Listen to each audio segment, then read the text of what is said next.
الحمد لله الحمد لله وكفى والصلاة والسلام على عباده الذين اصطفى خصوصا على أفضلهم وخاتم النبيين محمد الأمين وعلى آله وصحبه أجمعين. أما بعد فقد قال الله تبارك وتعالى كما ورد في سورة الحجرات: أعوذ بالله من الشيطان الرجيم بسم الله الرحمن الرحيم. قالت الأعراب آمنا قل لم تؤمنوا ولكن قولوا أسلمنا ولما يدخل الإيمان في قلوبكم وإن تطيعوا الله ورسوله لا يلدكم من أعمالكم شيئا إن الله غفور رحيم. إنما المؤمنون الذين آمنوا بالله ورسوله ثم لم يرتابوا وجاهدوا بأموالهم وأنفسهم في سبيل الله أولئك هم الصادقون. قل أتعلمون الله بدينكم والله يعلم ما في السماوات وما في الأرض والله بكل شيء عليم. يمنون عليك أن أسلموا قل لا تمنوا علي إسلامكم بل الله يمن عليكم أن هداكم للإيمان إن كنتم صادقين. إن الله يعلم غيب السماوات والأرض والله بصير بما تعملون. وقال عز وجل كما ورد في سورة الصف: يا أيها الذين آمنوا هل أدلكم على تجارة تنجيكم من عذاب أليم تؤمنون بالله ورسوله وتجاهدون في سبيل الله بأموالكم وأنفسكم ذلكم خير لكم إن كنتم تعلمون. وقال عز وجل كما ورد في نفس السورة: إن الله يحب الذين يقاتلون في سبيله صفا كأنهم بنيان مرصوص. صدق الله العظيم. وعن الحارث الأشعري رضي الله تعالى عنه قال قال رسول الله صلى الله عليه وسلم: إني آمركم بخمس وفي رواية الله أمرني بهن بالجماعة والسمع والطاعة والهجرة والجهاد في سبيل الله. رواه إمام أحمد رحمه الله. رب اشرح لي صدري ويسر لي أمري واحلل عقدة من لساني يفقهوا قولي. اللهم ربنا ألهمنا رشدنا وأعذنا من شرور أنفسنا. اللهم أرنا الحق حقا وارزقنا اتباعه وأرنا الباطل باطلا وارزقنا اجتنابه. اللهم نور قلوبنا بالإيمان واشرح صدورنا للإسلام.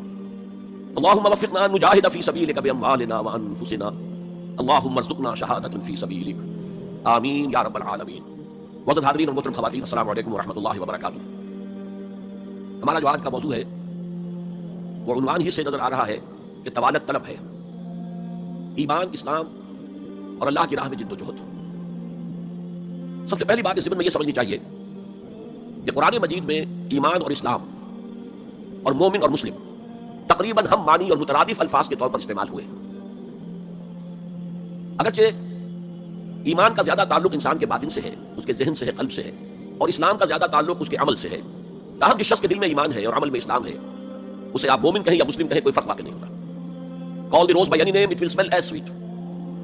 لیکن یہ کہ اگر دو اصطلاحیں ہیں قرآن کی اور ہمارے دین کی تو لازماً ان میں کوئی فرق ہے. اور یہ جو آج ہم جس کا مطالعہ کر رہے ہیں یہ مقام قرآن حکیم کا اہم ترین مقام ہے اس خاص مضمون کے اعتبار سے. یہ وضاحت میں نے اس لیے کر دی کہ خاص مضمون کے اعتبار سے کہ قرآن کا کوئی ایک لفظ بھی غیر اہم نہیں ہے، لیکن مختلف موضوعات کے اعتبار سے مختلف مقامات کو سب سے بڑھ کر اہمیت کا حامل قرار دیا جا سکتا ہے. تو خاص اس موضوع پر، ایمان اور اسلام کے فرق پر، یہ مقام قرآن حکیم کا اہم ترین مقام ہے. قالت الاعراب آمنا، یہ بدو لوگ کہہ رہے ہیں ہم ایمان لے آئے. قل لم تؤمنوا، اے نبی ان سے کہہ دیجئے تم ایمان ہرگز نہیں لائے ہو. شاید بعض حضرات سوچے یہ ہرگز کا لفظ تم نے کہاں سے ایڈ کر دیا. تو عربی میں فعل ماضی کی نفی کا ایک طریقہ یہ ہے کہ ماضی ہی کے سیغے پر ما کا اضافہ کر، ما آمنتم، تم ایمان نہیں لائے ہو. لیکن فعل مضارع سے قبل لم لایا جائے تو یہ ماضی کی نفی ہے انتہائی تاکیدی. لم تؤمنوا، ما آمنتم نہیں کہا، لم تؤمنوا، تم ہرگز ایمان نہیں لائے. ولکن قولوا اسلمنا، ہاں یوں کہو کہ ہم اسلام لے آئے ہیں، یا ہم نے اطاعت قبول کر لی ہے، ہم نے سرنڈر کر دیا ہے، اسلام کی، اسلامی ریاست کی بالادستی قبول کر لی ہے. ولکن قولوا اسلمنا. اور اب دیکھیے نہایت تاکیدی نفی پہلے ہو چکی ہے، لم تؤمنوا، پھر مزید تاکید ولما يدخل الايمان في قلوبكم، ابھی تک ایمان تمہارے دلوں میں ہرگز داخل نہیں ہوا. یہ پھر لما، لم کا اضافہ ہے. یہ مقام ہے جہاں ان دونوں چیزوں کو بالکل علیحدہ کر کے ایک دوسرے کے مقابل میں لے آئے. ثابت ہوا ایمان کچھ اور ہے، اسلام کچھ اور ہے. ذرا نوٹ کر لیجئے کہ قرآن مجید میں یا اسلام کی اصطلاحات میں تین جوڑے ایسے ہیں کہ جن میں عام اور خاص کی نسبت ہے. ایمان خاص ہے، اسلام عام ہے. یعنی ہر مومن تو لازماً مسلم ہے، ہر مسلم لازماً مومن نہیں ہے. یہی معاملہ نبی اور رسول کا ہے. نبی عام ہے، رسول خاص ہے. ہر رسول تو لازماً نبی ہے لیکن ہر نبی لازماً رسول نہیں ہے. یہی معاملہ جہاد اور قتال کا ہے. قتال تو لازماً جہاد ہے لیکن جہاد لازماً قتال نہیں ہے. ان اصطلاحات کے بارے میں بہت خوبصورت بات کہی ہے مفسرین نے. اذا التقیا خالفا واذا خالفا اجتماع. جب یہ اصطلاحات سامنے سامنے آتی ہے ایک دوسرے کے آمنے سامنے تو ان کے مفہوم میں اختلاف ہو جاتا ہے. لیکن علیحدہ علیحدہ آ رہی ہو, یہاں پر اکیلی اصطلاح ایمان ہے, یہاں پر اکیلی اصطلاح اسلام ہے, تو ان کے معنی تقریباً ایک ہو جاتے ہیں. اور دوسرے یہ کہ یہ اصطلاحات جو ہے جوڑے یہ ایک دوسرے کی جگہ پر استعمال ہو جاتے ہیں. تو ایمان کی جگہ اسلام, اسلام کی جگہ ایمان, یہ استعمال کیے جا سکتے ہیں. جیسا کہ میں نے شروع میں کہا یہ دونوں تقریباً قرآن کے عام اسلوب کے اعتبار سے مترادف رحمانی الفاظ ہیں, لیکن یہاں انہیں بالکل علیحدہ کر دیا گیا ہے. قالت الاعراب آمنا قل لم تؤمنوا ولكن قولوا اسلمنا ولما يدخل الايمان في قلوبكم. اب آپ پس منظر سمجھیے کہ یہ کون لوگ تھے جن سے یہ کہا جا رہا ہے. دیکھیے آپ کو معلوم ہے کہ ابتدا میں جب کہ حضور ابھی مکہ میں تشریف فرما تھے تو جس شخص کے دل میں ایمان یقین کے درجے میں آ جاتا تھا صرف وہی کہتا تھا اشہد ان لا الہ الا اللہ واشہد ان محمد رسول اللہ. گویا کہ ایمان پہلے آتا تھا, اسلام بعد میں آتا تھا, اس لیے کہ انہیں معلوم تھا کہ اسلام کے اعلان کا مطلب کیا ہوتا ہے. گویا کہ اپنے معاشرے کو میں چیلنج کر رہا ہوں, اپنے خاندان سے ہی نہیں اہل و عیال سے بھی کٹ جانے کے لیے تیار ہوں. جو شخص اس حد تک یقین کا حامل ہو جاتا تھا وہ پھر اسلام کا اعلان کرتا تھا. لیکن رفتہ رفتہ صورت بدلی, خاص طور پر ہجرت کے فوراً بعد. آپ کو معلوم ہے کہ وہاں اللہ تعالیٰ نے ایسے حالات اور اسباب پیدا کر دیے کہ جو دو قبیلے وہاں پر اصل عرب قبیلے آباد تھے, اوس اور خزرج, ان دونوں کے تمام اکابر ایمان لے آئے. اور قبائلی زندگی کا معاملہ آپ کو معلوم ہے کہ اگر سرداروں نے ایمان قبول کر لیا تو پھر دونوں قبیلوں نے ایمان قبول کر لیا. لیکن یہاں کیفیت اب وہ نہیں تھی. یقیناً بہت سے لوگ ان میں وہ تھے جنہوں نے دل کے ساتھ ایمان قبول کیا تھا, اس کے فیس ویلیو پر تسلیم کیا تھا. لیکن بہت سے لوگ وہ بھی تھے جو یہ دیکھ کر کہ پورا قبیلہ اسلام لا رہا, چلو ہم بھی شامل ہو جائیں. یہ صورت تبدیل ہونی شروع ہو گئی. یعنی ان کے حد تک اسلام پہلے آ گیا, پھر رفتہ رفتہ حضور کی معیت میں رہے, حضور کی صحبت حاصل رہی اور اس سے استفادہ کیا تو ایمان بھی پیدا ہوتا چلا گیا. اب یہاں اسلام پہلے آیا, ایمان بعد میں آیا. یہی کیفیت ہماری ہے آج.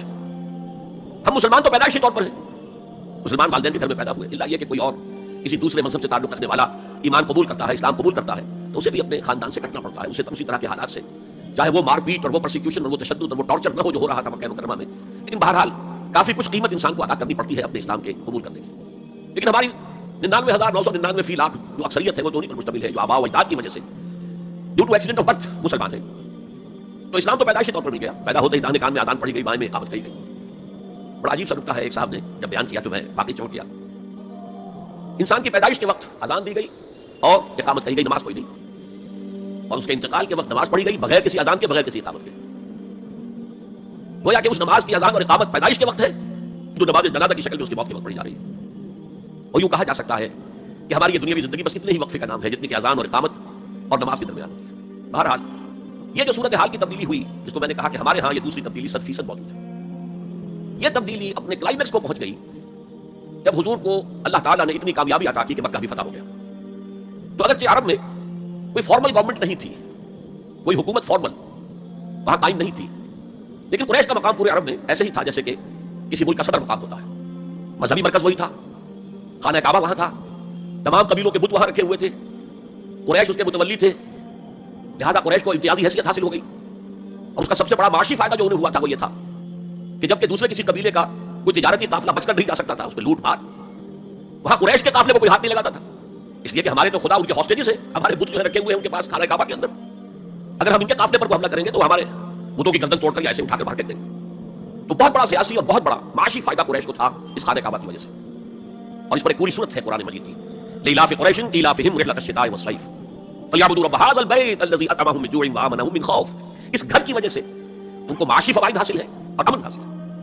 اور جب مکہ فتح ہو گیا حضور کے دست مبارک صلی اللہ علیہ وسلم, تو پورے عرب کے اطراف و اکناف میں یہ بات طے ہو گئی کہ اب جدید اسلام میں ہم کہیں گے it's no use continuing resistance. اب ہم کیا مخالفت کریں اور کیا اب آپ کا راستہ روکنے کی کوشش کریں. بات ختم ہو گئی جب مکے پر اب حضور کا قبضہ ہے صلی اللہ علیہ وسلم. تو اب قبیلوں نے اپنے وفد بھیجنے شروع کیے. فلاں وفد آ رہا ہے, ایمان کا اعلان کر رہا ہے, پورا قبیلہ ایمان لے آیا ہے. فلاں قبیلے کا وفد آ رہا ہے, ایمان کا اظہار کر رہے ہیں, مسلمان ہو گئے, پورا عرب مسلمان ہو گئے. اب یہ لوگ جو ایمان لا رہے تھے, اور ایمان لانے کا مطلب کیا, صرف یہ کہہ دینا اشہد ان لا الہ الا اللہ واشہد ان محمد رسول اللہ صلی اللہ علیہ وسلم. ان کی اندرونی کیفیات تین میں سے کوئی سی ایک ہو سکتی تھی. یا تو واقعی ان میں سے بھی کچھ لوگ ایسے تھے جو واقعتاً صرف دل سے ایمان لائے. ایسا بھی ہو سکتا ہے کہ وہ پہلے سے ایمان لا چکے ہوں لیکن اپنے قبیلے کی عصبیت کی وجہ سے, اور یہ کہ پھر قبیلے کو چھوڑ کر کہیں جانا پڑے گا, وہ اظہار نہ کر رہے ہوں. اب اس کے اظہار کے اندر کوئی معنی نہیں رہا, کوئی رکاوٹ نہیں رہی, کوئی رزق نہیں رہا. یہ بھی ہو سکتا ہے. تو ایک ممکن کیفیت تو یہ تھی کہ وہ ایمان لائے ہو حقیقتاً صدق قلب سے, اور ایک ممکن صورت یہ تھی, اور یہ ہر انقلابی عمل میں ہوتا ہے, کہ مخالف انقلاب قوتیں جب یہ سمجھتی ہیں کہ اب ہمارا بس نہیں چلے گا, اب ہم انقلاب کا راستہ نہیں روک سکتے, تو بظاہر سرنڈر کر دیتے ہیں. لیکن دلوں میں ایک ارادہ ہوتا ہے, دیکھیں گے جو موقع ملا, وہ حالات بدلے, تو پھر ان سے نپٹ لیں گے. اگر کسی نے اس نیت سے اسلام کا اظہار کیا تو وہ گویا کہ منافق تھا. لیکن بہت سے لوگوں کی کیفیت ہو سکتی ہے نظری اعتبار سے کہ نہ مثبت طور پر ایمان ہے نہ منفی طور پر نفاق ہے, کوئی دھوکہ دینے کا ارادہ بھی نہیں ہے, کوئی صرف ٹائم گین کرنے کے لیے اسلام کا اظہار نہیں کیا. تو گویا کہ یہ پازیٹیو ویلیو ایمان کی +1 +2 +3 +4 ایمان کے درجے ہیں. ایک عام آدمی کا ایمان ہے, ایک ابو بکر صدیق کا ایمان ہے, زمین و آسمان کا فرق ہے. وہ صحابہ میں یہ درجہ بندی تھی, اور ہم تو اپنے ایمان سے کیا نسبت اور کیا تناسب قائم کریں گے صحابہ کے ایمان کے ساتھ, بالخصوص ابو بکر صدیق جیسے صدیق یا اکبر کے ایمان کے ساتھ رضی اللہ تعالیٰ عنہ. اسی طرح -1 -2 -3 -4 یہ منافقت کے درجے ہیں. کس درجے کا نفاق ہے, کس درجے میں ڈٹرمینیشن ہے کہ we have only to buy time, اب اس کے سوا چارہ نہیں ہے, اب ہم ریزسٹ نہیں کر سکتے. It's no use continue resistance, سر جھکا لو and wait for some occasion opportunity کہ پھر کھڑے ہو اور اس انقلاب کو انڈو کر دیں, ختم کر دیں.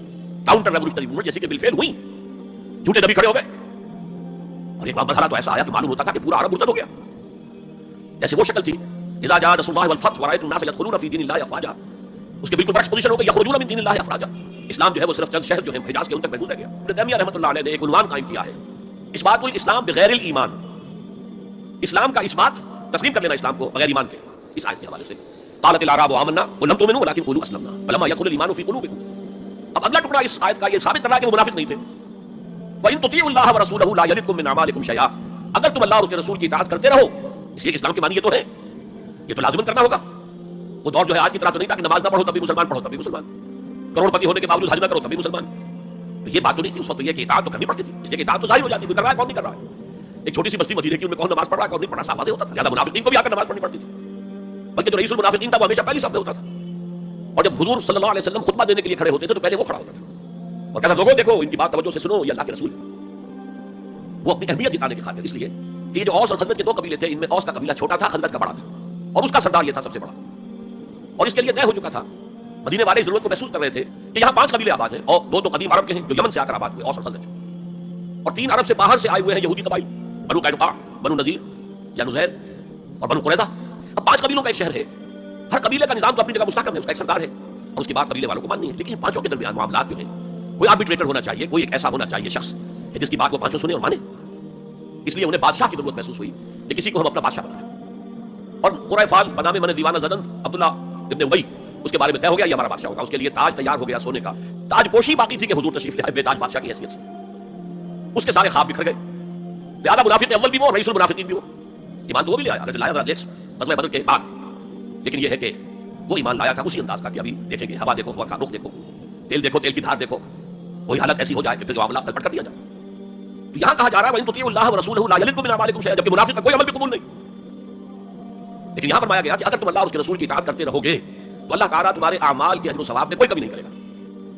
دیکھیے اصولی اعتبار سے بات یہ ہے کہ ایمان کے بغیر کوئی عمل جو ہے قبول نہ ہو. یہاں ایمان کے بغیر نیکیوں کے اعمال کے قبولیت کا اعلان کیا جا رہا ہے, گویا کہ یہ خاص رعایت ہے. اس لیے آیت ختم ہو رہی ہے ان اللہ غفور الرحیم, اللہ غفور ہے, اللہ رحیم ہے. یہ اس کے شان غفاری کا صدقہ ہے, یہ اس کی شان رحیمی کا صدقہ ہے کہ اس حال میں بھی تمہارے اعمال اگر تم اطاعت کرتے رہو گے اللہ اور اس کے رسول کی تو اللہ قبول فرما لے گا. البتہ یہاں یہ نوٹ آف کوشن سامنے رہنا چاہیے کہ اطاعت جزوی نہیں, اطاعت کلی, پوری کی پوری اطاعت. 2 حکم بھی دیا گیا, ماننا پڑے گا. جزوی اطاعت اطاعت نہیں ہے, partial obedience is no obedience. اس لیے کہ اگر آپ نے ایک حکم قبول کر لیا ایک نہیں کیا, تو جو نہیں کیا کیوں نہیں کیا کہ وہ آپ کے نفس کو پسند نہیں, جو قبول کیا وہ کیوں کیا کہ نفس نے الاؤ کر دیا آپ کو کہ ٹھیک ہے کر لو, کوئی حل نہیں. دونوں ہاتھوں میں ویٹو کے نفس کے ہاتھ میں, لہذا partial obedience is no obedience at all. چنانچہ اس پر جو وعید آئی ہے سورہ بقرہ کی آیت نمبر 85 میں, افتؤمنون ببعض الکتاب وتکفرون ببعض, تو کیا تم ہماری کتاب اور شریعت کے ایک حصے کو مانتے اور ایک کو نہیں مانتے؟ فما جزاء من يفعل ذلك منكم, تو جو کوئی بھی تم میں سے یہ روش اختیار کرے گا اس کی کوئی سزا نہیں ہے الا خزي في الحیات الدنیا, سوائے اس کے کہ دنیا کی زندگی میں ذلیل اور خوار کر دیے جائیں. ویوم القیامت یردون الى اشد العذاب, اور قیامت کے دن شدید ترین عذاب میں جھونک دیے جائیں. واللہ بغافل عما تعملون, جو کچھ تم کر رہے ہو اللہ اس سے غافل نہیں ہے. تم اپنی ظاہری ٹیپ ٹاپ سے, اپنے داڑھیوں کے طول سے اللہ کو دھوکہ نہیں دے سکتے, اپنے عمروں اور حجوں کی تعداد سے اللہ کو دھوکہ نہیں دے سکتے. He sees you through and through, تمہارے باطن کو دیکھتا ہے, تمہارے دل کو دیکھتا ہے, اسے معلوم ہے کہ تم نے حج تو کیا, حرام کی کمائی سے کیا ہے. بہرحال یہ بڑی شدید وعید والی آیت ہے قرآن مجید میں, جس کا نقشہ ہماری نگاہوں کے سامنے آج دنیا میں مسلمانوں کی کیا وقت ہے, کیا حیثیت ہے. 1.25 ارب سے لے کر 1.5 ارب تک کی تعداد ہے جو آنکی جاتی ہے مسلمانوں کی دنیا میں. گویا کہ ہر چوتھا یا ہر 5واں انسان مسلمان ہے. کتنا بڑا رقبہ ان کے قدم تلے ہے. ہر طرح کے وسائل اللہ نے مہیا کیے ہیں, معدنیات, نباتات, پھر جو آج کی سب سے بڑی دولت تیل, اس کے سب سے بڑے ذخیرے مسلمانوں کے قدم تلے ہیں. اس سب کے باوجود عزت نام کی کوئی شے نہیں. بین الاقوامی معاملات میں کوئی ہم سے رائے لیتا ہی نہیں. کسٹمی پرسد کے بھیا کس تھی تم ہو کون, تمہاری رائے کیا؟ G7 بیٹھیں گے, G9 بیٹھیں گے, G13 ہوں گے, G15 ہوں گے, وہ بیٹھ کر طے کریں گے. کوئی مسلمان ملک نہ G7 میں نہ G15 میں, جسے ہم محاورے میں کہتے ہیں نہ 3 میں نہ 13 میں. یہ ہے ہماری عزت دنیا میں. اکثر مسلمان ملکوں کی حکومتیں امریکہ کی جیب میں ہیں. یہ ہے ہماری حیثیت. تو ذلت جو ہے وہ تو آج ہم پر ہے مسلط. فما جزاء من يفعل ذلك منكم الا خزي في الحياة الدنيا ويوم القيامة. اب یہ قیامت کے دن کی بات جو اللہ فرما رہے ہیں, دعا ہی کی جا سکتی ہے کہ اللہ تعالیٰ اسے بچا لے, کرم فرمائے, اپنی شان غفاری اور شان رحیمی سے ہمیں اس روز کی ذلت سے اور شدید ترین عذاب میں جھونک دے جانے کی جو یہاں پر خبر سنائی جا رہی ہے, وعید سنائی جا رہی ہے, اللہ تعالیٰ اسے بچا لے. تو اس آیت کو آپ سامنے رکھیے. البتہ ایک بات میں اور آپ سے عرض کر دوں کہ جو کیفیت اس آیت میں سامنے آئی ہے یہ مستقل نہیں رہ سکتی. اگر کوئی شخص واقعتاً چاہے آغاز میں اس کا دل پازیٹیولی ایمان سے خالی تھا لیکن ساتھ ہی نیگیٹو نفاق سے بھی خالی تھا, کہہ سکتے زیرو لیول ہے, پلس ویلیوز اور مائنس ویلیوز کے درمیان زیرو آئے گا, تو باطن کے اعتبار سے چاہے وہ زیرو لیول پر تھا لیکن اگر وہ اطاعت کرتا رہا, نماز پڑھتا رہا, روزہ رکھتا رہا, زکات دیتا رہا, حرام چیزوں سے بچتا رہا, فرائض ادا کرتا رہا, تو اس سے لازماً ایمان پیدا ہو جائے گا اس کے دلوں میں. اس لیے کہ یہ دو طرفہ پروسیس ہے, بائیلیٹرل. ایمان سے عمل پیدا ہوتا ہے, عمل سے ایمان پیدا ہوتا ہے. عمل انسان جب کرتا ہے اللہ کی راہ میں قربانیاں دیتا ہے, زادتہم ایمانا, ان کے ایمان میں اضافہ ہو گیا. اچھا اب یہ ہے پس منظر ایمان اور اسلام کا فرق. اب اس کے حوالے سے یہ بھی اس سے پہلے میں اشارے کر چکا ہوں. اسلام کی جو تعریف کی گئی ہے متفق علیہ روایت ہے حضرت عبداللہ بن عمر سے رضی اللہ تعالی عنہما, بنی الاسلام علی خمس, اسلام کی عمارت 5 چیزوں پر قائم ہے.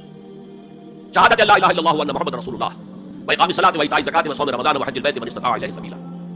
کلمہ شہادت ہے کہ میں گواہی دیتا ہوں اللہ کے سوا کوئی معبود نہیں, اور میں گواہی دیتا ہوں کہ محمد صلی اللہ علیہ وسلم اللہ کے رسول. پھر 4 عبادات ہیں, نماز ہے, روزہ ہے, زکات ہے, حج.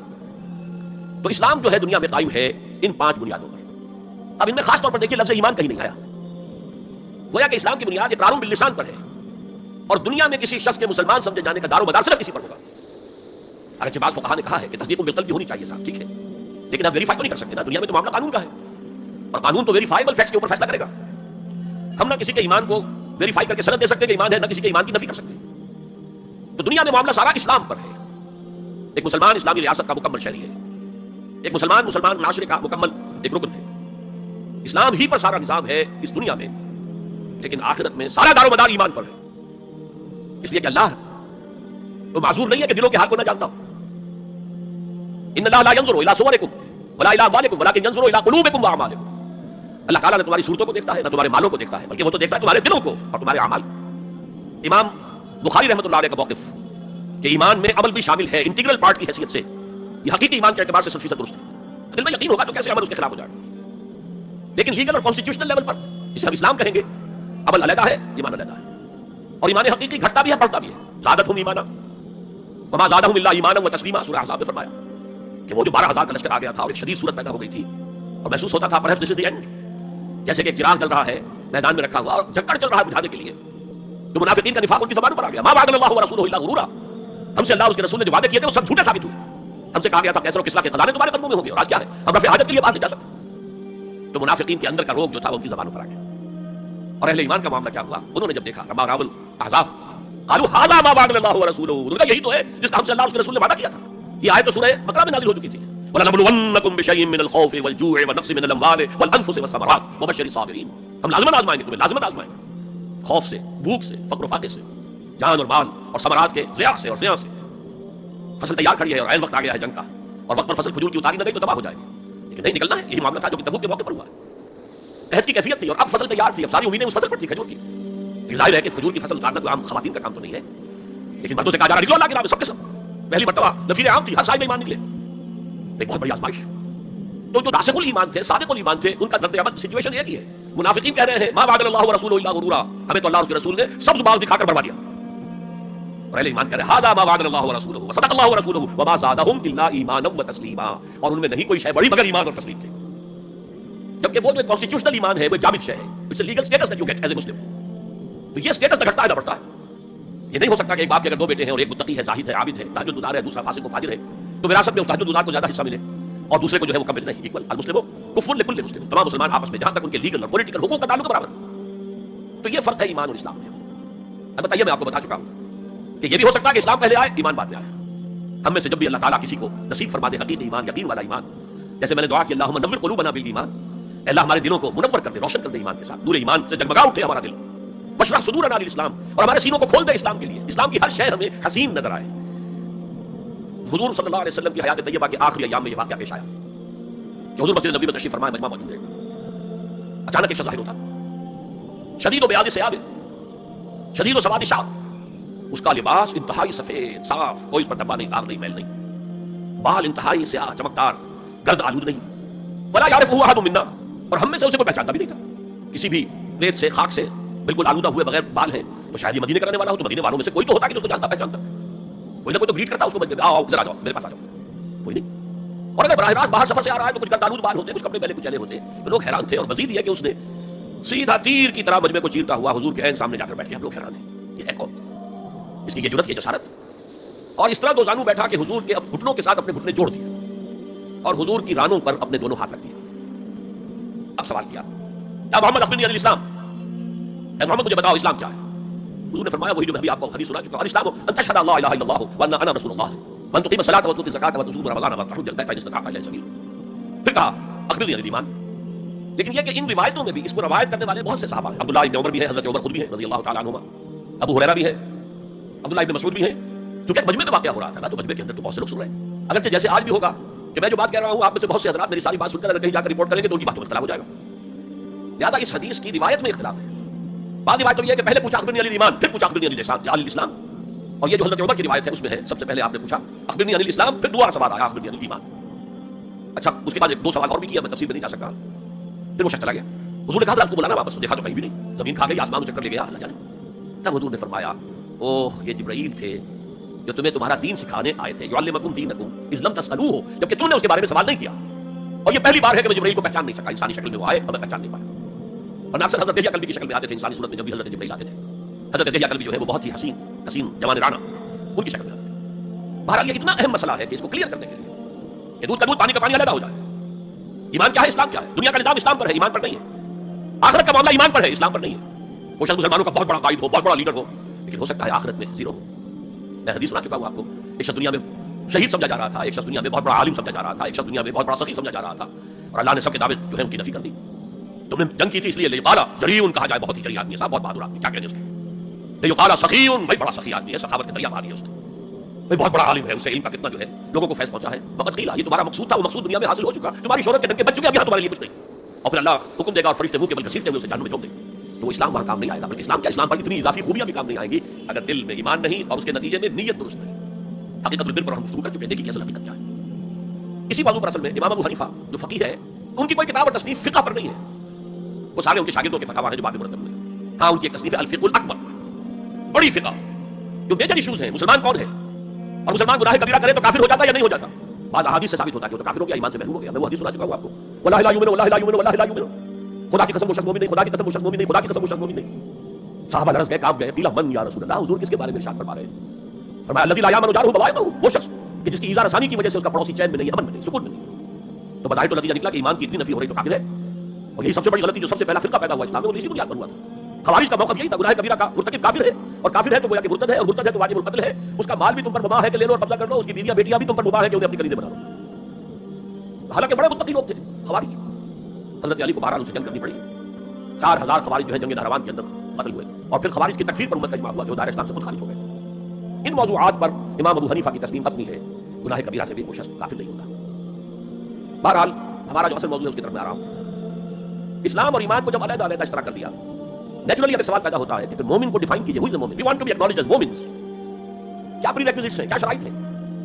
یہ دیکھیے ربط آیت بالآیت، چونکہ آیت نمبر 14 میں اسلام اور ایمان جدا، اور کچھ لوگوں کا اسلام قبول، اطاعت قبول، ایمان کی نفی ہے مطلق، لم تؤمنوا ولما يدخل الايمان في قلوبكم، تو اس پس منظر میں نیچرل کوسچن ہے جو اٹھتا ہے مومن کون ڈیفائن کیجئے، اور یہ آیت اگلی اس اعتبار سے قرآن مجید کی اہم ترین آیت ہے، a comprehensive definition of who is a مومن، اس کو اصطلاح میں کہا جاتا ہے جامع و مانع تعریف، جامع اور مانع تعریف، کسی چیز کو ڈیفائن کریں اس طریقے سے کہ کوئی شے جو اس کے باہر ہے وہ اس میں داخل نہ ہو جائے، اور کوئی شے جو اس کا جزء ہے باہر نہ رہ جائے، جامع بھی ہو اس کے تمام اجزاء اس میں آ جائے، اور مانع ہو کہ کوئی شے جو اس سے مناسبت نہ رکھتی ہو اس میں شامل نہ ہو سکے۔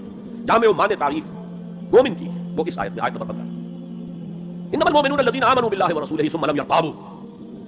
اب یہاں بھی وہ اسلوب حصر ہے، انما، اور حصر کا مفہوم میں کئی دفعہ سمجھا چکا ہوں کہ آپ کہیں کہ زید عالم ہے، اس سے دوسروں کے علم کی نفی نہیں ہوئی، اور بھی ہو سکتے ہیں، زید ہی عالم ہے تو دوسروں کی نفی ہو گئی کہ اس مجمع میں صرف ایک عالم ہے وہ زید ہے، باقی کوئی عالم نہیں، اسے حصر کہتے ہیں۔ تو میں نے چونکہ کہا ہے کہ موسٹ کمپریہنسو ڈیفینیشن آف ہو از اے مومن، اس کا آغاز بھی حصر سے ہے، اس کا اختتام بھی حصر پر ہے، انما کلمہ حصر ہے، اور آخر میں اولئک هم الصادقون، وہ بھی اسلوب حصر ہے۔ انما المؤمنون الذين آمنوا بالله ورسوله ثم لم يرتابوا. مومن تو صرف وہ ہے جو ایمان لائے اللہ پر، اس کے رسول پر، پھر شک میں ہرگز نہیں پڑے. یہ پھر لم آ گیا یہاں، مرتابو نہیں آیا، لم یرتابو، ہرگز شک میں نہیں پڑے. یہ واحد مقام ہے قرآن کا جہاں پر یہ لفظ اضافی طور پر آیا ہے ایمان کے بعد. ثم لم یرتابو، یرتابو بنا ریب سے، شک. الف لام میم ذالک الکتاب لا ریب فیہ، ارتابا یرتابو، شک میں پڑ جانا. ثم لم یرتابو، پھر شک میں ہرگز نہیں پڑے. ان کا دل ایمان پر یقین کے ساتھ معمور ہو گیا. چنانچہ پازیٹیو انداز میں یہی شان بیان ہوئی ہے صحابہ کی اکثریت کی اسی سورہ حجرات میں. فرمایا گیا صحابہ کرام سے ولیکن اللہ حبب الیکم الایمان وزینہ فی قلوبکم، اللہ نے تو تمہارے نزدیک ایمان کو محبوب بنا دیا ہے اور تمہارے دلوں میں کھبا دیا ہے، مزین کر دیا تمہارے دلوں کو ایمان سے، منور کر دیا تمہارے دلوں کو ایمان سے. تو یہاں فرمایا انما المؤمنون الذین آمنوا باللہ ورسولہ ثم لم یرتابوا، اضافی شرط. وجاہدوا باموالہم وانفسہم فی سبیل اللہ، اور جہاد کیا انہوں نے اپنے مالوں کے ساتھ اور جانوں کے ساتھ اللہ کی راہ میں. یہ دوسری شرط لازم. تو جہاد کے بغیر کوئی ایمان نہیں. یہ جامع معنی تعریف ہے. اولئک هم الصادقون، صرف یہ لوگ سچے ہیں. یہ اگر دعویٰ کریں آمنا تو ٹھیک ہے، ان کا دعویٰ صحیح ہے، درست ہے، لیکن یہ دو پری ریکوزٹس پورے کرنے ہوں گے. اب اس کو میں سمجھانے کے لیے کہا کرتا ہوں کہ دیکھیے یہ 5 ارکان تو اسلام کے ہو گئے، کلمہ شہادت، نماز، روزہ، حج، زکات. اس میں جب حقیقی ایمان دلوں میں اتر جائے گا تو ایک رکن یہاں اضافی ہو جائے گا، یقین قلب. صرف گواہی نہیں، صرف وربل اٹیسٹیشن نہیں، یقین قلب بھی. اور دوسرا عمل میں آ جائے گا جہاد فی سبیل اللہ. وہ 5 ارکان قائم رہیں گے. اسلام عام ہے، ایمان خاص ہے، تو اسلام کے 5 ارکان تو ہیں موجود، وہ تو شامل رہیں گے. اگرچہ ظاہر بات ہے جب دل میں یقین پیدا ہو جائے گا تو اب نماز کی شان کچھ اور ہوگی. ایک ہے چھدا اتارا جا رہا ہے، بس نماز ایک فقہی جو ہے وہ ہم نے ادا کر دی ہے. اس کو کہا گیا ہے کہ جیسے مرغا ٹھونگے مارتا ہے ایسے سجدے کیے ہیں اور گئے. ایک نماز وہ ہوگی جسے حضور نے کہا الصلاۃ معراج المومنین، تو ایمان حقیقی کے ساتھ نماز کی شان کچھ اور ہوگی، اور ایک اس رسمی سے اسلام کے ساتھ نماز کی شان کچھ اور ہوگی. لیکن وہ 5 ارکان قائم رہیں گے، 2 کا اضافہ ہو جائے گا. شہادت کے بعد اس کے ساتھ یقین قلبی، اور ان 4 عبادات کے ساتھ جہاد فی سبیل اللہ. یہ جو رے آف لائٹ کا جو اسپیکٹرم بنتا ہے اسے پرزم میں سے جب گزارے تو 7 روشنیاں نظر آتی ہیں. وہ تو نظر آتی ہے، 2 اور بھی ہیں جو نظر نہیں آتی. Ultraviolet, infrared. یہ الٹرا وائلٹ ہے اور یہ انفرا ریڈ ہے جہاد والی. اس میں جانے دینی پڑتی ہے، خون کا معاملہ بھی آتا ہے. یہ گویا کہ حقیقی ایمان کے 7 ارکان ہو جائیں گے، 5 جمع 2، تب وہ شخص مومن کہلانے کا مستحق ہوگا. قل اتعلمون اللہ بدینکم، اے نبی ان سے کہیے تم اللہ کو بتانا چاہتے ہو، جتلانا چاہتے ہو اپنا دین. میں چونکہ ہریانہ میں پیدا ہوا تھا حصار میں، تو وہاں کی جو مقامی بولی تھی اس کی کچھ چیزیں یاد ہیں. تھوتھا چنا باجے گھنا، جو چنا اندر سے خالی ہو گیا، کیڑا کھا چکا ہے، اس کے اندر آواز زیادہ ہو جاتی ہے. خالی برتن زیادہ آواز دیتا ہے، برتن بھرا ہوا ہے تو ظاہر بات ہے ڈل ہو جائے گی. تو وہاں تھوتھا چنا، کھوکھلا چنا، باجے گھنا، اس کی آواز جو ہے زیادہ آتی ہے. تو جن کے دلوں میں وہ ایمان نہیں تھا وہ بڑھ چڑھ کر کے ہم دیکھیے جی ہم تو اسلام لے آئے، ہم تو بغیر لڑے بڑے اسلام لے آئے. حضور ہمارے ساتھ تو خصوصی معاملہ ہونا چاہیے، ہمیں زکات میں سے خصوصی حصہ ملنا چاہیے. یہ جو وہ جتلاتے تھے اپنے دین کو، تو فرمایا قل اتعلمون اللہ بدینکم، کیا اللہ کو اپنا دین جتلا رہے ہو. واللہ یعلم ما فی السماوات وما فی الارض، اللہ کو تو معلوم ہے جو کچھ آسمانوں میں ہے اور جو کچھ زمین میں ہے. واللہ بکل شیء علیم، اللہ کو ہر چیز کا جاننے والا ہے. اگر حقیقی ایمان تمہارے دلوں میں تو اللہ کو معلوم ہے، اور جیسا ایمان تم لائے ہو اللہ جانتا ہے اس کو. آیا واقعی صرف دل کے ساتھ ہے یا نفاق کے اور دھوکے کے ساتھ ہے، یا یہ کہ خالی اسلام ہے، زیرو لیول ہے. یمنون علیک ان اسلموا، اے نبی یہ آپ پر احسان دھر رہے ہیں کہ ہم اسلام لے آئے. دیکھیے ہم تو اطاعت قبول کر لی. آپ نے قریش سے تو اتنی جنگیں کی ہیں، فلاں سے تو اتنی جنگیں کی ہیں، آپ کے ساتھ اتنے شہید بھی ہوئے، ہم نے تو جنگ نہیں کی، ہم ایسے ہی مان لے آئے ہیں. تو وہ احسان ہے ہمارا. یمنون علیک، من یمنون احسان دھرنا. یمنون علیک ان اسلموا قل لا تمنوا علی اسلامکم، کہہ دیجیے مجھ پر اپنے اسلام کا احسان مت دھرو. بل اللہ یمن علیکم ان ہداکم للایمان، بلکہ اللہ تم پر احسان دھرتا ہے کہ تمہیں اسلام کا راستہ دکھا دیا ہے. تم اسلام میں آ گئے ہو تو ایمان کا راستہ تمہیں دکھا دیا ہے، اب عمل کرتے رہو گے تو ایمان پیدا ہو جائے گا. یہ میں نے عرض کیا تھا کہ یہ کیفیت اس بات الاسلام بغیر الایمان یہ مستقل نہیں ہے، یاد رکھیے. جب عمل کریں گے تو ایمان پیدا ہو جائے گا. تو بل اللہ یمن علیکم ان ہداکم للایمان ان کنتم صادقین، بلکہ اللہ کا احسان مانو کہ اس نے تمہیں اسلام کے راستے پر لا کر گویا کہ اس سڑک پر ڈال دیا ہے جو ایمان کی طرف لے جا رہی ہے. اگر تم اسلام کے بارے میں بھی سچے ہو، یعنی وہ لوگ نکل جائیں گے جو دھوکہ دینے کے لیے ایمان لا رہے تھے. ان اللہ یعلم غیب السماوات والارض، یقینا اللہ جانتا ہے ہر پوشیدہ چیز کو جو آسمانوں کی اور زمین کی ہے. اور یہ غیب کا لفظ ہماری نسبت سے ہے، نوٹ کر لیجیے اسے. اللہ کے لیے کوئی غیب نہیں ہے، سرے سے کوئی غیب. ہر شے اس کے لیے شہود ہے، ہر شے ہر آن اس کی نگاہوں کے سامنے، کوئی شے اس کے لیے غیب نہیں. یہ ریلیٹو ٹرم ہے جو ہمارے لیے غیب ہے. اللہ بصیر بما تعملون، جو کچھ تم کر رہے ہو اللہ اسے دیکھ رہا ہے. اچھا پھر پہلی 2 آیات کی طرف آ جائیے. اسلام ایمان علیحدہ چیز ہے. ایمان کی تعریف یقین قلبی دل میں، اور جہاد فی سبیل اللہ عمل. گویا کہ ان میں سے کوئی ایک چیز بھی نہیں ہے تو پھر مومن نہیں ہو. تو دل میں یقین نہیں تو مومن نہیں، عمل میں جہاد نہیں تو مومن نہیں. اب اسی کو دوسرے مقام سے جو میں نے آیات پڑھی تھی سورہ صف کی آیت نمبر 10-11، یا ایھا الذین آمنوا هل ادلکم علی تجارۃ تنجیکم من عذاب علیم، اہل ایمان کیا میں تمہاری رہنمائی کروں اس تجارت کی جانب جو تمہیں جہنم کے عذاب سے بچا دے، نجات دے دے. سوال کا انداز، یہ قرآن کا بھی انداز ہے، حضور کا بھی انداز تھا. پہلے سوال کیا جائے تاکہ اذہان سوچنے کی طرف آمادہ ہو جائے، تیار ہو جائیں جب آگے کیا بات آ رہی ہے. حضور بھی سوال کیا کرتے تھے اتدرون من المفلس، تم جانتے ہو مفلس کسے کہتے ہیں؟ اکثر و بیشتر صحابہ کا جواب ہوتا تھا اللہ ورسولہ اعلم، اللہ اس کا رسول بہتر جانتے ہیں. پھر حضور دوبارہ پوچھتے تھے تو اپنی سمجھ کے مطابق جواب دیتے تھے. المفلس عندنا ما لا درہم له ولا دینار، حضور ہم مفلس اسی کو سمجھتے ہیں جس کے پاس نہ درہم ہے نہ دینار. فرمایا نہیں، میری امت کا مفلس وہ ہوگا جو قیامت میں حاضر ہوگا تو نمازوں کی بھی بہت بڑی گٹھری لے کر آئے گا، روزے بھی ہوں گے، عمرے بھی ہوں گے، حج بھی ہوں گے، نیکیوں کی بہت بڑی بڑی گاٹھیں ساتھ ہوں گی، لیکن حقوق العباد میں اس نے کوتاہی کی ہوگی. اکل مال ھذا، اس شخص کا مال ہڑپ کر لیا ہوگا غلط طریقے سے، بہنوں کا حصہ وراثت میں کھا لیا ہوگا، کسی پر تہمت لگائی ہوگی، کسی کی غیبت کی ہوگی، اور وہ سارے دعوے دار جمع ہو جائے، اللہ اس شخص نے میرے ساتھ یہ کیا، اللہ اس شخص نے میرے ساتھ یہ کیا، تو اس کی نیکیاں سب دے دی جائیں گی. اچھا بھائی وہاں کوئی اور کرنسی تو ہے نہیں کہ اتنے ہزار جرمانہ یا اتنا لاکھ جرمانہ، اچھا تم اس کی نمازیں لے جاؤ، تم اس کے روزے لے جاؤ، تم اس کے حج اور عمرے لے جاؤ، خالی ہو گیا، اور دعوے دار اب بھی باقی ہیں، تو ان کے گناہ اب ان کے حساب میں پڑنے شروع ہو گئے، اور وہ ان کے گناہوں کے بوجھ تلے تب تک جہنم میں جھونک دیا جائے. یہ مفلس ہے، یہ انداز تھا، یہ قرآن کا بھی انداز ہے اور یہی حضور کا انداز تھا. یا ایھا الذین آمنوا ھل ادلکم علی تجارۃ تنجیکم من عذاب الیم، اے ایمان والو، اے ایمان کے دعوے دارو، یا اے وہ لوگوں جو ایمان قانونی حاصل کر چکے ہو، یا اے وہ مسلمانوں جن کی رسائی ابھی تک حقیقی ایمان تک نہیں ہوئی. یا ایھا الذین آمنوا ھل ادلکم علی تجارۃ تنجیکم من عذاب الیم، کیا میں بتاؤں تمہیں وہ تجارت، وہ کاروبار جس کا نفع کیا ہوگا کہ جہنم سے چھٹکارا پا جاؤ. اب یہاں ایک منٹ رک کر توقف کر کے نظم کلام کے اعتبار سے ایک نتیجہ سامنے لے آئیے. اگر وہ تجارت نہیں کرو گے تو جہنم سے نجات کی امید یہ تمہاری وشفل تھنکنگ ہے، تمہاری آرزویں ہیں، دل کا امانیہم، یہ کی خواہشات ہیں جنہوں نے عقیدوں کی شکل اختیار کر لی ہے. اللہ کا کلام ہے کہ اس میں کوئی شے جو ہے محض شاعرانہ لفاظی کے لیے یا شاعرانہ مبالغے کے لیے تو نہیں ہے نا. تنزیل ایمانی کا درس مجھ کو سمجھیے جو لفظ کے غالب میرے اشعار میں آ رہے ہیں، تو قرآن میں جو لفظ آ رہا ہے وہ ہر لفظ اپنی جگہ پر معنی کا خزانہ. ھل ادلکم علی تجارۃ تنجیکم من عذاب الیم. اب جواب سنیے، تؤمنون باللہ ورسولہ، ایمان لاؤ اللہ پر اس کے رسول پر جیسا کہ ایمان لانے کا حق ہے. بات وہی ہو گئی نا، تو پہلا تمہارا قانونی ایمان تھا، اصل ایمان کچھ اور ہے. اسی کو سورہ نساء میں فرمایا یا ایھا الذین آمنوا باللہ ورسولہ والکتاب الذی نزل علی رسولہ والکتاب الذی انزل من قبل. اے ایمان کے دعوے دارو، ایمان لاؤ جیسا کہ ایمان لانے کا حق ہے اللہ پر بھی اور اس کے رسول پر بھی، اور اس کتاب پر بھی جو اپنے رسول پر اس نے نازل فرمائی، اور اس کتاب پر بھی جو پہلے نازل کی. تؤمنون باللہ ورسولہ وتجاہدون فی سبیل اللہ باموالکم وانفسکم، بالکل وہی آیت نمبر 15 بن گئی کہ نہیں سورہ حجرات کی. ایمان لاؤ اللہ پر اس کے رسول پر، یا ایمان رکھو اللہ پر اس کے رسول پر جیسے کہ ایمان کا حق ہے، اور جہاد کرو اللہ کے راہ میں اپنی جان اور مالوں کے ساتھ. تؤمنون باللہ ورسولہ وتجاہدون فی سبیل اللہ باموالکم وانفسکم ذالکم خیر لکم ان کنتم تعلمون. یہی تمہارے حق میں بہتر ہے اگر تم سمجھو. اگرچہ بظاہر تو گھاٹے کا سودا ہے دنیا کے اعتبار سے، اللہ کے راہ میں جہاد کرنا جان کا اندیشہ، قتال کے لیے نکلنا جان کا جو اگر بس کے آ گئے تو ایک نئی زندگی سمجھیے. ورنہ انسان میدان جنگ میں جاتا ہے تو جان ہتھیلی پر رکھا جاتا ہے. مال مانگا جا رہا ہے اللہ کے راہ میں، مال دے کر دنیا میں تو بہرحال دولت کی کمی کا احساس ہوتا ہے نا. اگرچہ تمہیں گھاٹے کا سودا نظر آتا ہے، حقیقت میں یہی نفع کا سودا ہے اگر تمہارے پاس علم حقیقی ہے. اب ان دو مقامات سے جو نتیجہ میں نے نکالا، there can be no ایمان without jihad فی سبیل اللہ، there can be no salvation on the day of judgment without jihad فی سبیل اللہ. کس قدر اہم ہے جہاد فی سبیل اللہ کو سمجھنا، اس کے تقاضوں کو جاننا، اس کی شرائط کا فہم حاصل کرنا. اس ضمن میں جو دنیا میں آج غلط فہمیاں پھیلی ہوئی ہیں اور زبردستی پھیلائی بھی جا رہی ہیں جان بوجھ کر، اس کا اصل سبب ہم خود ہیں. ہماری بہت بڑی غلطی ہوئی کہ ہم نے جہاد اور قتال کو ہم مانی قرار دے دیا. یہ بھی جوڑا وہی ہے، عام اور خاص. لیکن جہاد اور قتال یہ ہم مانی نہیں ہے، سینونیمس نہیں ہے. اسی لیے میں نے سورہ صفی کی آیت نمبر 4 بھی آپ کو سنائی. اب یہ اس اعتبار سے جہاد اور قتال فی سبیل اللہ پر قرآن مجید کی جامع ترین صورت ہے. کل 14 آیتیں، اس میں جہاد فی سبیل اللہ کا ذکر بھی ہے یہ آیت نمبر 11 کے اندر، اور آیت نمبر 4 میں قتال فی سبیل اللہ کا حکم ہے.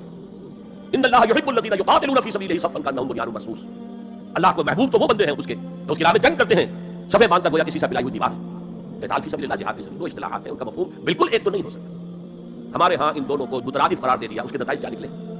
قتال ہر وقت تو ہوتا ہی نہیں، لہذا جہاد ثانوی شے ہو گیا، اس کی اہمیت ہی نہیں رہی. وہ جو بیک برگر کی جگہ ہوتی ہے وہاں رکھ دیا گیا.